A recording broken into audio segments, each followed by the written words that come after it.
माननीय निशिकांत दुबे जी।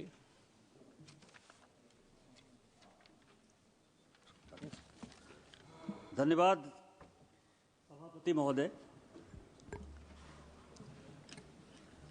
माननीय स्पीकर साहब ने एक डायरेक्शन दिया 115(1) में और ये कहा सभापति महोदय लीडर ऑफ द अपोजिशन को कि जब आप कोई चीज बोल रहे हैं तो उसको ऑथेंटिकेट करिए। और उनके 6 ऐसे पॉइंट हैं राष्ट्रपति अभिभाषण में जिसके समर्थन में मैं बोलने के लिए खड़ा हुआ हूं, जिसमें मुझे लगता है कि इस पूरे पार्लियामेंट का जो एक उद्देश्य है बनने का, जो कॉल एंड सगदर कहता है कि लीडर ऑफ द अपोजिशन वैसा होना चाहिए जिसको पार्लियामेंट्री स्किल के बारे में, रूल के बारे में, कंट्री के बारे में, देश के प्रधानमंत्री के बारे में, देश की स्वतंत्रता के बारे में, सॉवरेनिटी के बारे में पूरी जानकारी होनी चाहिए। और मैं बड़े ही दुखी मन से यह बात बोलने जा रहा हूं कि वर्षों बाद ये चौथा मेरा टर्म है।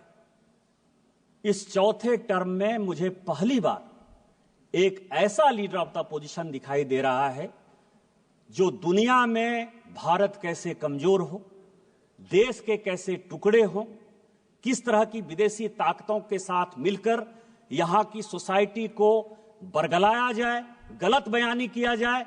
और इस पार्लियामेंट में 105 जो हमको मिला हुआ अधिकार आर्टिकल 105 में फ्री एंड फेयर डिस्कशन का, उस फोरम का मिसयूज करके पूरे देश को गुमराह किया जाए।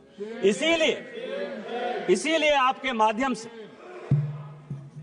माध्यम से मेरा विपक्ष के नेता पर आरोप भी है और उनको चैलेंज भी है और आपसे आग्रह भी है सभापति महोदय कि मैं जितनी बातें कह रहा हूं उस सबको मैं ऑथेंटिकेट करूंगा। और यदि राहुल गांधी जी में, लीडर ऑफ द अपोजिशन में हिम्मत है तो वो सारी बातों को ऑथेंटिकेट करें, नहीं तो वो फ्लोर ऑफ द हाउस इस्तीफा दें। सबसे पहला सवाल, उन्होंने 6 ऐसे पॉइंट के, मैं 6 विषय पर जो है आपके सामने और पूरे देश को ये बताना चाहता हूं। सबसे पहले उन्होंने कहा कि this phone is not made in India, this phone is assembled in India. और ऐसे करके जो है उन्होंने फोन दिखाया सर, ये फोन ऐसे दिखाया सर।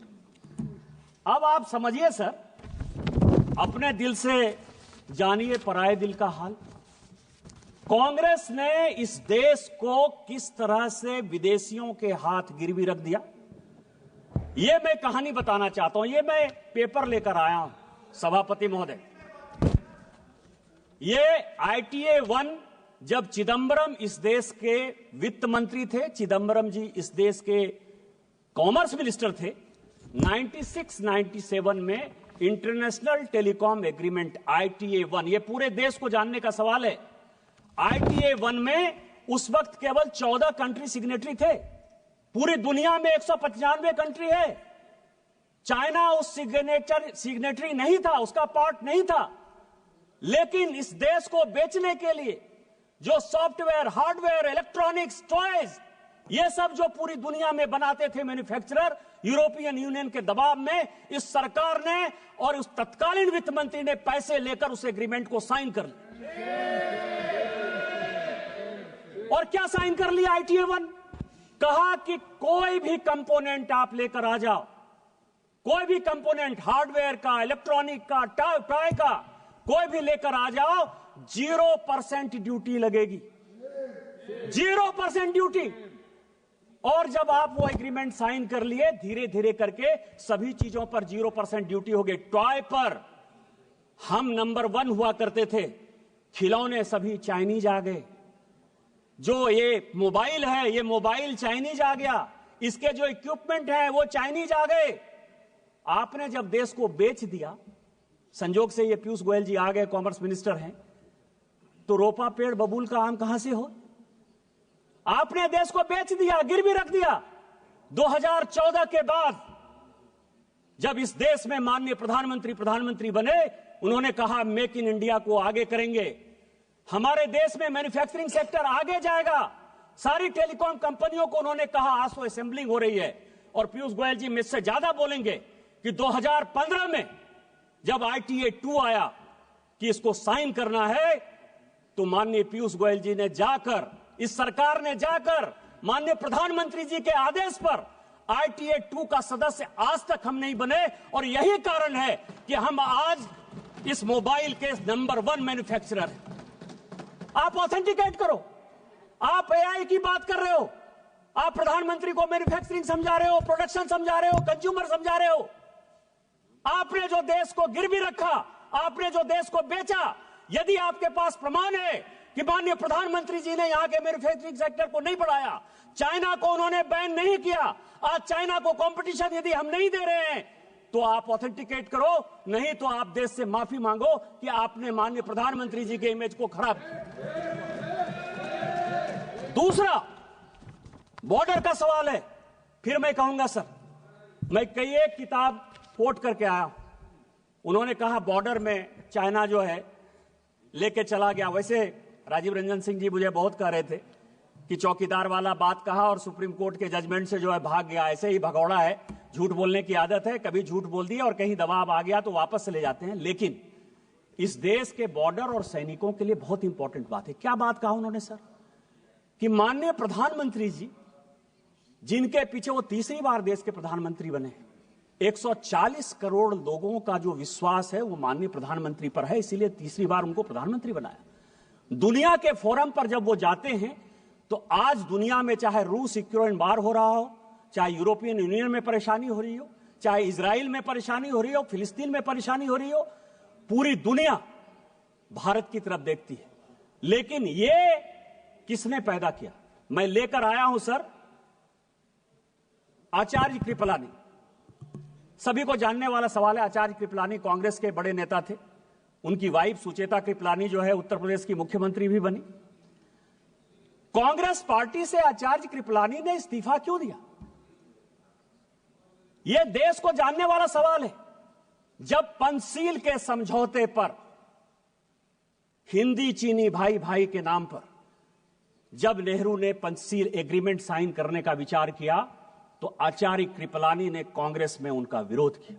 उन्होंने कहा आप देश को बेच रहे हो, आप तिब्बत को उसके साथ जाने के लिए मजबूर कर रहे हो, आप हमारे ऊपर एक दुश्मन को पैदा कर रहे हो और ये चलने वाला नहीं है और एक दिन चाइना हमारे ऊपर अटैक करेगा।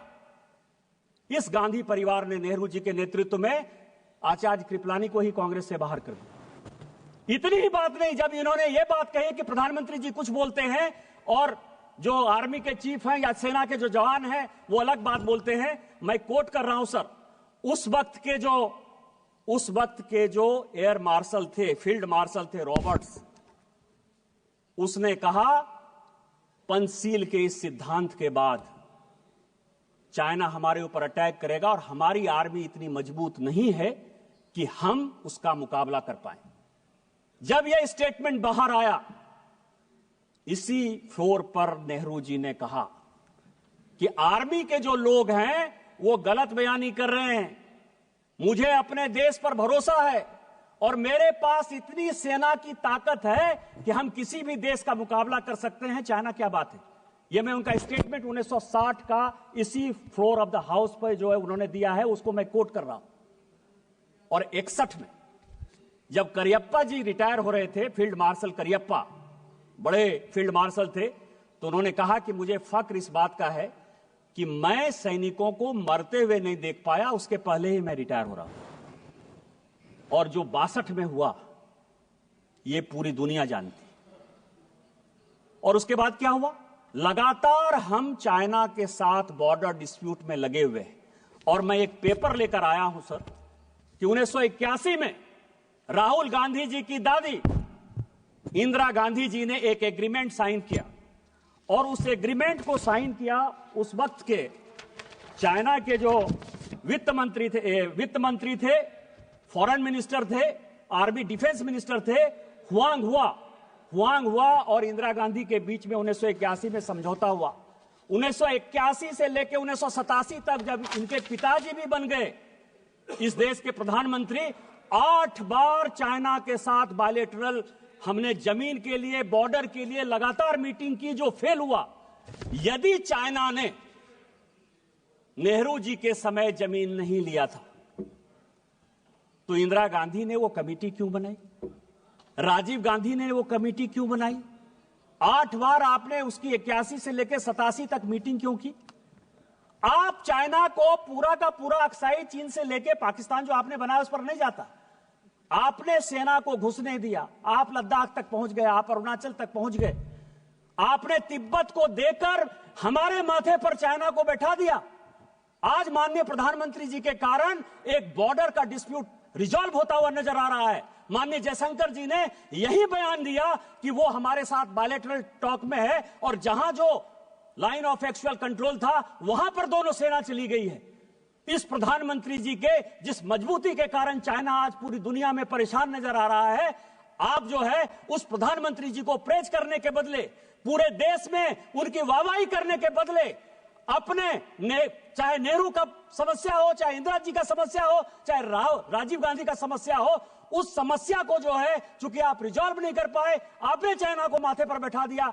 आज माननीय प्रधानमंत्री जी उसको रिजॉल्व कर देंगे तो आपका सारा विषय खत्म हो जाएगा, क्योंकि चाइना के साथ आपका एग्रीमेंट है। चाइनीज कम्युनिस्ट पार्टी के साथ कांग्रेस पार्टी ने क्या एग्रीमेंट किया है आज तक पूरी दुनिया को नहीं पता है। तो चाइना के एजेंट के तौर पर जो आप बैठे हुए हो, इस कारण से माननीय प्रधानमंत्री जी को बदनाम करने के लिए, देश को गुमराह करने के लिए बात कर रहे हो। आप on the floor of the house माफी मांगो और ऑथेंटिकेट करो इन चीजों को।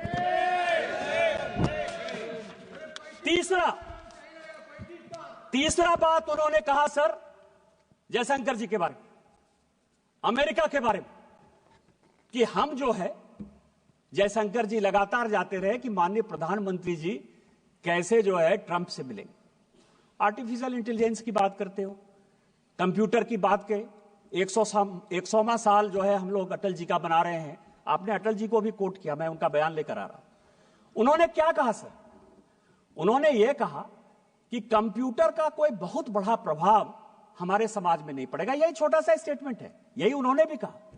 फैक्ट है, कंप्यूटर का क्या इंपैक्ट पड़ा हमारे समाज में।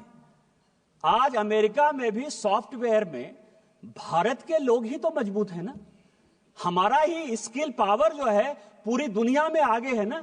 यही बात तो कहा उन्होंने कि इससे रोजगार नहीं जाएगा, इससे रोजगार बढ़ेगा। आप उस मृतात्मा देश के ऐसे प्रधानमंत्री जिनके बारे में आज भी पूरी दुनिया गर्व करती है और हम गर्व करते हैं कि भारतीय जनता पार्टी के वो प्रधानमंत्री थे, आप उनको भी नहीं छोड़ते हो। आज आर्टिफिशियल इंटेलिजेंस की आप बात करते हो। माननीय प्रधानमंत्री जी जब फरवरी में जा रहे हैं, कंप्यूटर हमारे यहां सभापति महोदय 1987-88 में आया, अमेरिका में कंप्यूटर 1960 के दशक में आया, यूके में कंप्यूटर 1960 के दशक में आया। 30 साल बाद तो आप कंप्यूटर ला पाए। कोरोना के वैक्सीन में भी माननीय प्रधानमंत्री जी ने दुनिया को दिखाया कि हम दुनिया के साथ कंधे से कंधा मिलाकर वैक्सीन बना सकते हैं, और हमने बनाया। और आज आर्टिफिशियल इंटेलिजेंस पर भी माननीय प्रधानमंत्री जी ने पूरी दुनिया को दिखाया कि जितना आप आगे होने की बात करते हो उससे ज्यादा हम हैं। और अभी माननीय प्रधानमंत्री जी के कहने पर अश्विनी वैष्णव जी का आया है कि जो चाइना का डीप सेक है उसको हम 6 महीने के अंदर समाप्त कर देंगे और हम उससे बढ़िया आर्टिफिशियल इंटेलिजेंस बनाएंगे। डाटा हमारे पास है, मैन्युफैक्चरिंग हमारे पास है, बुद्धि हमारे पास है। लेकिन आप क्या कह रहे हो कि अमेरिका में जयशंकर जी गए। मैं 27 जनवरी, पूरे हाउस के जानकारी के लिए, 27 जनवरी 2025 व्हाइट हाउस का जो स्टेटमेंट है वो पढ़ देना चाहता हूं। वो कहते हैं कि अमेरिका के राष्ट्रपति ने भारत के प्रधानमंत्री से बात की। व्हाइट हाउस का स्टेटमेंट है, देश का स्टेटमेंट नहीं है। और वो ये कहते हैं कि हम भारत के प्रधानमंत्री के साथ अच्छे रिलेशन रखना चाहते हैं। हमने उनको इनवाइट किया। यदि जयशंकर जी ने यह काम किया होता तो क्या व्हाइट हाउस पर भी भारत सरकार का इतना अधिकार है कि जो चाहे स्टेटमेंट दे दे? और यदि यह अधिकार जयशंकर जी और माननीय प्रधानमंत्री जी के कारण व्हाइट हाउस में भी है, तो इस देश को गर्व करना चाहिए कि हमने व्हाइट हाउस को भी कंट्रोल कर लिया। लेकिन फिर मैं कहूंगा, समस्या कहां है? समस्या यह है सर कि अमेरिका में इनके पूरे परिवार के साथ रिलेशन खराब रहा। मैं अभी CIA की रिपोर्ट देख रहा था, 1971 की, 1972 की, 1973 की। वो ये कह रहा है कि भारत की इकोनॉमी रसातल में जा रही है, ये पाकिस्तान को अटैक करके जो है एक एक्सपेंशन के मोड में जाना चाहती है, लेकिन इसका अपना कुछ नहीं है, ये रूस के साथ मिलकर जाना चाहती है और हम भारत को बैन करेंगे। और ये जो 71-72 का CIA का रिपोर्ट है, इसके कारण मैं आपको बताऊं कि इसी इंदिरा जी को 1982 में रोनाल्ड रीगन से जाकर माफी मांगनी पड़ी। आप उस परिवार के आदमी हो, वो देश के प्रधानमंत्री, मैं नहीं बोलना चाहता था, मुंह नहीं खुलवाना चाहता था मैं, लेकिन 1982 में इंदिरा जी ने अमेरिका जाकर रोनाल्ड रीगन से माफी मांगी कि जो हो गया सो हो गया, हमको माफ कर दीजिए। और हम देश को, एक वो देश था और आज माननीय प्रधानमंत्री जी के नेतृत्व में यह देश है कि ट्रंप खुद से फोन करते हैं और ट्रंप व्हाइट हाउस में पूरा बताते हैं कि हमने उनको बुलाया है, हम उनके साथ अच्छा रिलेशन रखना चाहते हैं। देश कहां चला गया और आप कहां खड़े हो? तीसरा सवाल है सर, इन्होंने महाराष्ट्र इलेक्शन की बात की और चुनाव, चौथा पॉइंट सर, और इन्होंने इलेक्शन कमीशन के अपॉइंटमेंट की बात की, अपॉइंटमेंट की बात की सर। सुप्रीम कोर्ट का जजमेंट मैंने देखा, सुप्रीम कोर्ट के जजमेंट ने कहा कि जो इलेक्शन कमीशन का जो अपॉइंटमेंट है वो ट्रांसपेरेंट नहीं है। ये आज सुप्रीम कोर्ट में केस हुआ तो ये जजमेंट आया और ये भी कहा कि ये जजमेंट मैं टेम्पोररी दे रहा हूं, लेकिन पार्लियामेंट को ही अधिकार है कि कानून बनाए। कैसे बनाना है, इसी पार्लियामेंट ने पास किया कि कौन कौन लोग होंगे और इलेक्शन कमीशन का अपॉइंटमेंट कैसे होगा, बनाया सर। लेकिन मैं जो महत्वपूर्ण बात कह रहा हूं कि चुनाव आयोग पर इतना आरोप आप लगा दिए। MS गिल चुनाव आयुक्त थे, मुख्य चुनाव आयुक्त थे, रिटायर हुए सर, कांग्रेस पार्टी के सदस्य हो गए, राज्यसभा से मेंबर हो गए और देश के मंत्री हो गए स्पोर्ट्स के। नवीन चावला सर, नवीन चावला, अब उनको मैं श्रद्धांजलि देता हूं, अभी उनकी डेथ हुई, लेकिन पूरी दुनिया जानती है कि जो विदेशी लॉबी है, मदर टेरेसा पर बहुत अच्छा बुक लिखा उन्होंने सर, और जो वो लॉबी सोरेस के साथ जो लॉबी गांधी परिवार को मदद करती है और जो देश के टुकड़े टुकड़े करना चाहती है, उस लॉबी के सबसे बड़े समर्थक थे। उस नवीन चावला को आपने, जो सेक्रेटरी एमपैनल नहीं था, जानकारी के लिए, उसको जबरदस्ती सेक्रेटरी एमपैनल कराया और सीधा चीफ इलेक्शन कमिश्नर बना दिया। आज यदि सुप्रीम कोर्ट के आदेश के बाद हम कानून चेंज करके लेकर आए और उसमें आप भी बैठोगे, पैनल हम देंगे, तो इसके पहले तो आपने कभी लीडर ऑफ द अपोजिशन को नहीं पूछा। जब तक 2014 तक सरकार रही, मैं राहुल गांधी जी, पूरी कांग्रेस पार्टी और पूरे विपक्ष को चैलेंज करता हूं कि आपने इलेक्शन कमिश्नर के अपॉइंटमेंट में, चीफ इलेक्शन कमिश्नर के अपॉइंटमेंट में एक बार भी किसी विपक्ष के आदमी से कंसल्ट किया है? आजादी के 1950 से लेकर 2014 तक आप अपने चपरासी को, अपरासी को, कार्यकर्ता को, जिसको आपने चाहा जो है इलेक्शन कमिश्नर बना दिया। 100 चूहे खाकर बिल्ली चली हज को। आज हम ट्रांसपेरेंसी के साथ आगे बढ़ रहे हैं और उसके बाद आप चुनाव पे जो ताकतें ऐसी हैं जो भारत की डेमोक्रेसी को कमजोर करना चाहती हैं, उन ताकतों के साथ मिलकर आपने जो है पूरा का पूरा महाराष्ट्र इलेक्शन का जो है हिसाब किताब दे दिया। मैं कुछ सीटें लेकर आया हूं सभापति महोदय, बस 2-4 मिनट में खत्म कर दूंगा स्पीकर महोदय। एक ही सेकंड केवल 2 मिनट। नहीं, आप बैठिए, फिर आपको अच्छा, एक ही सेकंड। हाँ, इस महत्वपूर्ण चर्चा पर लंबी सूची है, इसीलिए सभा की अनुमति हो तो सभा की कार्यवाही 11 बजे तक बढ़ा दी जाए। बोलिए सभापति महोदय, महाराष्ट्र इलेक्शन में सभी ईवीएम पर आ जाइए, ईवीएम पर आ जाइए। ईवीएम किसने लाया? हम लेकर आए ईवीएम। मैं जब 2009 में पहली बार सांसद बना तो ईवीएम से ही जीत कर आया। आपकी सरकार बन गई ईवीएम, इसका मतलब कि आप चोरी कर देते ईवीएम में?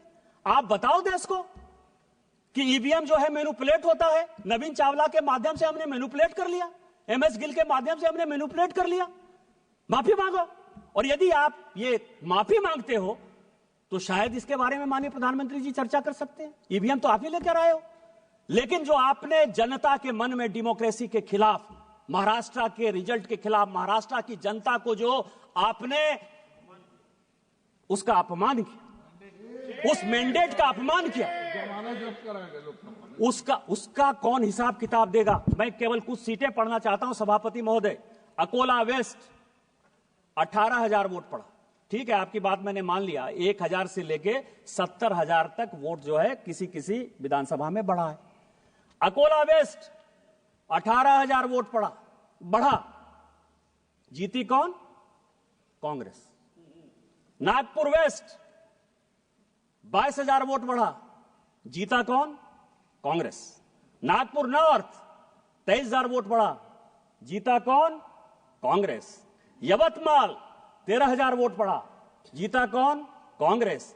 मालेगांव 40,000 वोट बढ़ा, जीते कौन? ओवैसी साहब की पार्टी।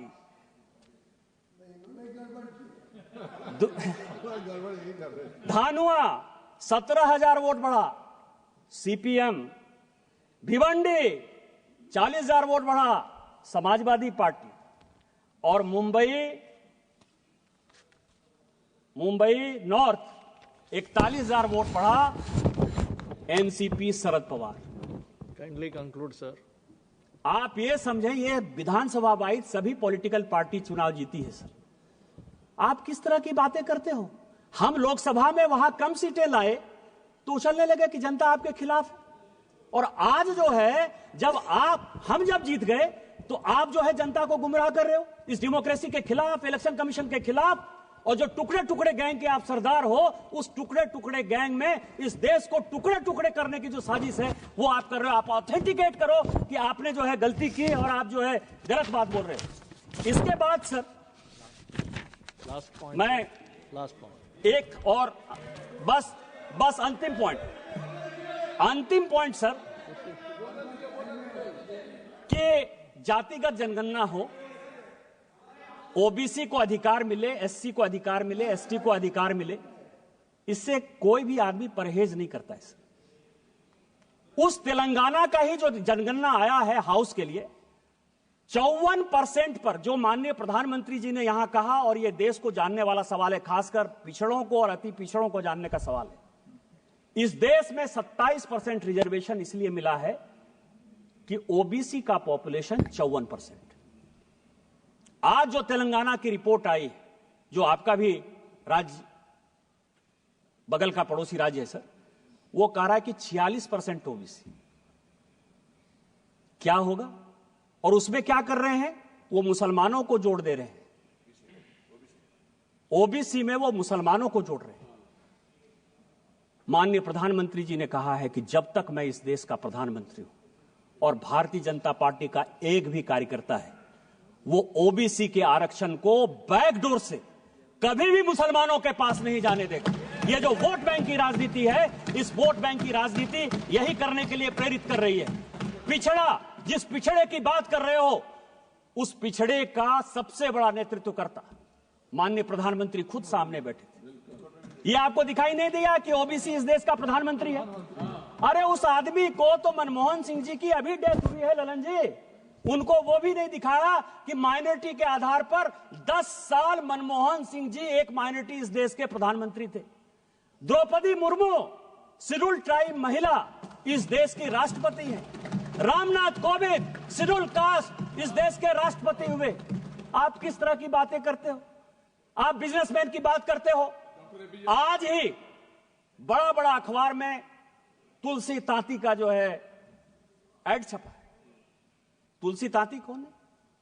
शेड्यूल कास्ट नहीं है, टाटा माइनॉरिटी नहीं है, पारसी नहीं है, अडानी जी जैन नहीं है, वेदांता के अनिल अग्रवाल साहब जो है वो ओबीसी नहीं है, क्योंकि हमारे राज्य से आते हैं, वहां तो मारवाड़ी भी ओबीसी है। किस तरह की बातें कर रहे हैं? इस आदमी को ना कुछ आता है ना पता है। जो इसको लिखने वाले स्क्रिप्ट राइटर हैं वो भी किस बियाबान में रहते हैं, क्योंकि इटली से जब लिखवा के आओगे, सोरोस से जब लिखवा के आओगे, तो इस देश को टुकड़े कैसे किया जाए, इसके अलावा आपके पास कोई नहीं विषय है। मैं कंक्लूड करते हुए सभापति महोदय, आपके माध्यम से यह आग्रह करता हूं कि इस 6 पॉइंट के बारे में वो ऑथेंटिकेट करें, नहीं तो स्पीकर के डायरेक्शन के खिलाफ उनके ऊपर प्रिविलेज हो और उनको जो है इस पार्लियामेंट से बाहर करिए, तभी ये देश बचेगा। आपने मुझे मौका दिया। इन्हीं शब्दों के साथ जय हिंद जय भारत। माननीय मंत्री जी श्री किरण रिजिजू जी। सर, आज